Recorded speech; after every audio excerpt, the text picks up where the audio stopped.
los colonos vienen y amenazan, lo quitan, matan. Entonces nosotros como Miskito ya no tenemos terreno, no tenemos tierra. El lunes 23 de agosto de 2021 ocurrió una barbarie en medio de la selva. 37 comunitarios de las etnias Mayangni y Miskitu, que trabajaban en minería artesanal en las faldas del cerro Quiwacumbay, también conocido como Cerro Sagrado, en el corazón de la reserva de Bozaguas, a 50 kilómetros al norte del municipio de Bonanza, fueron atacados con furia. El ruido natural de la montaña fue invadido por explosiones y fogonazos que salían de todas partes. Unos 40 hombres, que en las comunidades originarias identifican como colonos e invasores, hicieron bramar los fusiles en largas ráfagas, disparando a mansalva contra los comunitarios. Los indígenas trataron de correr para ponerse a salvo de la balacera, pero en el intento de huida caían uno tras otro, ensangrentados, muertos o heridos. Algunos suplicaron que no los asesinaran, pero los colonos no tuvieron compasión y les dispararon en la cabeza.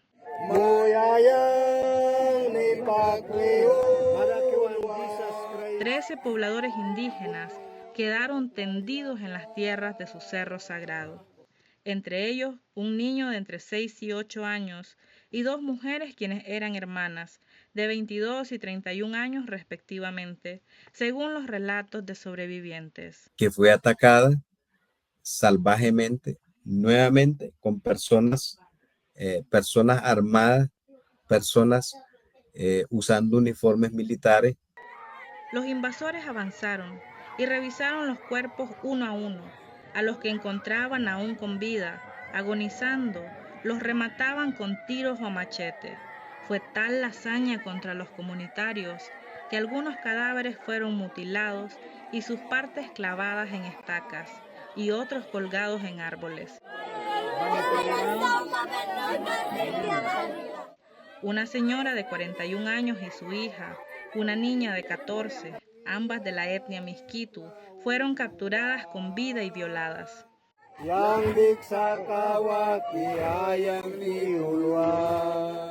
4 trabajadores trataron de quedarse escondidos en los túneles de la mina artesanal, pero fueron capturados vivos. Los colonos los tomaron como cargadores para llevarse cuanto pudieron de lo que encontraron en el lugar, y nunca más se supo de ellos. Están desaparecidos, pero lo más seguro es que los mataron. Lo ocurrido en el Cerro Sagrado, conocido también como la masacre de Quiwacumbay, ha sido documentado por diferentes organismos defensores de derechos humanos y por los indígenas que han denunciado esos crímenes por el mundo entero. Los cadáveres quedaron tirados en el lugar por varios días. Los familiares de las víctimas, tras conocer la tragedia, tenían temor de acercarse al cerro, porque cerca había un campamento de los asesinos. La policía mostró una pasividad cómplice luego de recibir las denuncias y solo 8 días después se presentó al lugar de la masacre. Tras un simulacro de investigación, solo reconoció como saldo del crimen 9 asesinados. La entrada de la policía fue solo para que las familias apenas y pudieran enterrar en una fosa común lo que quedaba de los cuerpos, ya que estaban en descomposición. Las autoridades terminaron absorbiendo, de hecho, a los colonos señalados por los sobrevivientes.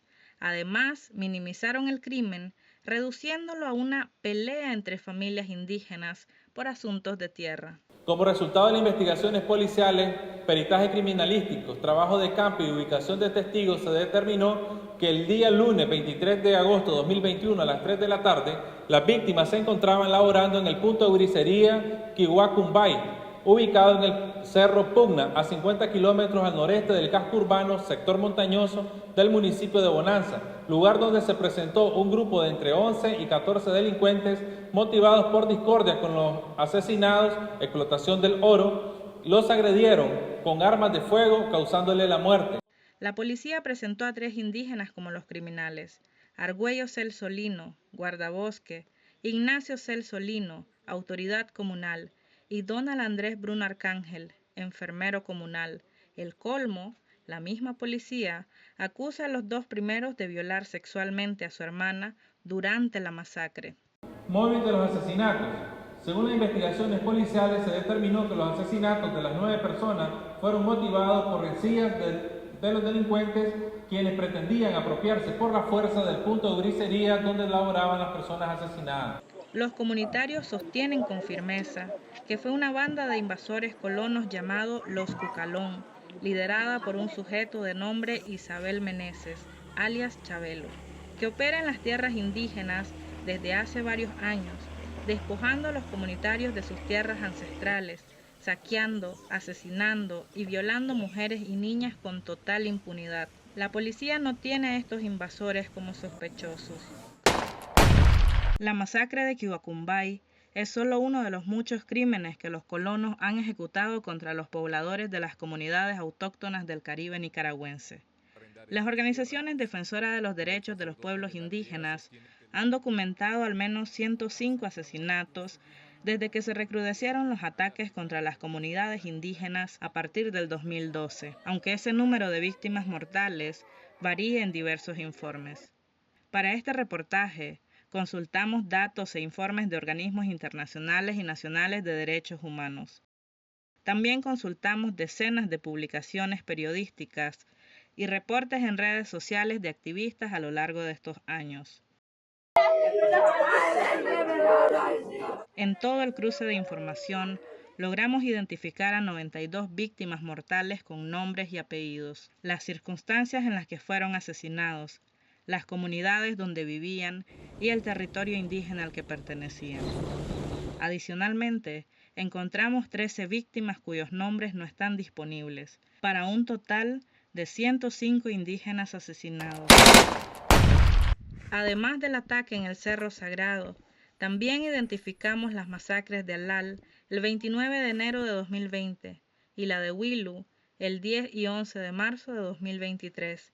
Estas dos comunidades se ubican en el territorio indígena Mayán Nazauniás. En Huilu asesinaron a 10 comunitarios e incendiaron 16 viviendas y una iglesia morava. El Observatorio de Pueblos Indígenas y Afrodescendientes ha documentado al menos 49 secuestros y 4 desaparecidos, 10 violaciones contra mujeres, entre ellas una niña de 14 años que además de ser ultrajada, vio cómo violaban a su mamá, cómo asesinaban a sangre fría a su papá, a su hermano y a varios vecinos en su comunidad en Quiwacumbay.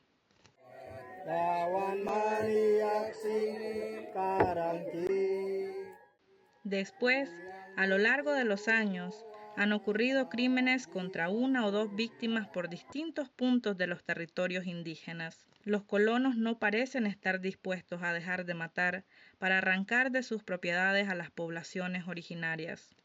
La barbarie ocurre en medio de una complicidad descarada de las autoridades. Ni el gobierno central, ni la policía, ni el ejército, que tiene la obligación de cuidar las reservas donde se localizan estas comunidades, hacen nada para detener los crímenes, y menos hacen algo para limpiar de invasores los territorios. La pasividad tiene una única razón, según una defensora de poblaciones indígenas que ha pedido proteger su identidad. Terrorismo de Estado, porque el Estado está detrás sembrándole el terror a la gente para permitir que se vayan de sus comunidades y para permitir que los mineros artesanales y las empresas entren y causen todo esto. Además, me llamó la atención que cuando ocurrió la masacre de Quiwacumbay, las empresas mineras de Bonanza y el propio alcalde sandinista de Bonanza salieron criticando a los indígenas diciendo que ese era un pleito entre comunitarios. Es sospechoso porque lo que debieron hacer era ir a investigar o quedarse callados, pero más bien los ves oficiosamente tratando de señalar a los indígenas. Ellos mismos se delatan. Pero también señala directamente el involucramiento de operadores políticos locales del gobierno del Frente Sandinista en el tráfico ilegal de tierras y la penetración de colonos en los territorios indígenas. Mucha de esta gente que está peleándose esos territorios y las minas con los indígenas son concejales municipales y regionales del Frente Sandinista, o son exmiembros de la seguridad del Estado, o han sido y son secretarios políticos del Frente. Y esa complicidad estatal va quedando desnuda con cada crimen.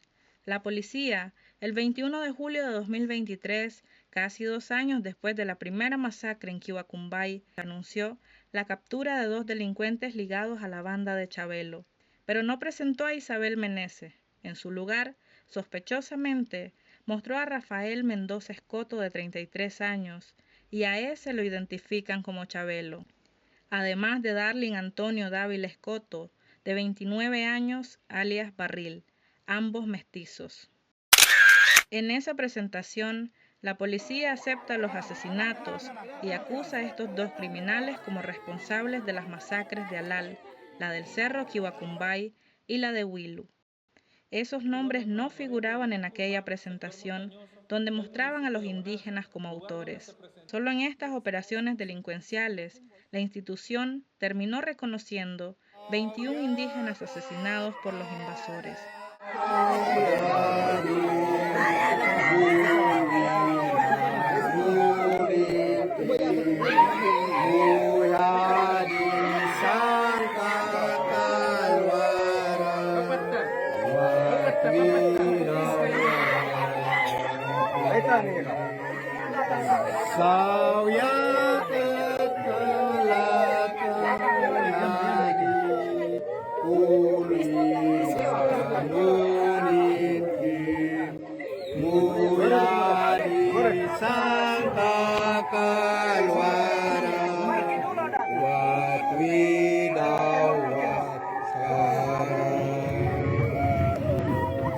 Dawan yang namikit na yulta yang na Gracious nito yang maya katalas na pal ni karap yana duma. Man mo maya kat yang na niyam tawang na kiri kawin kung kapos na.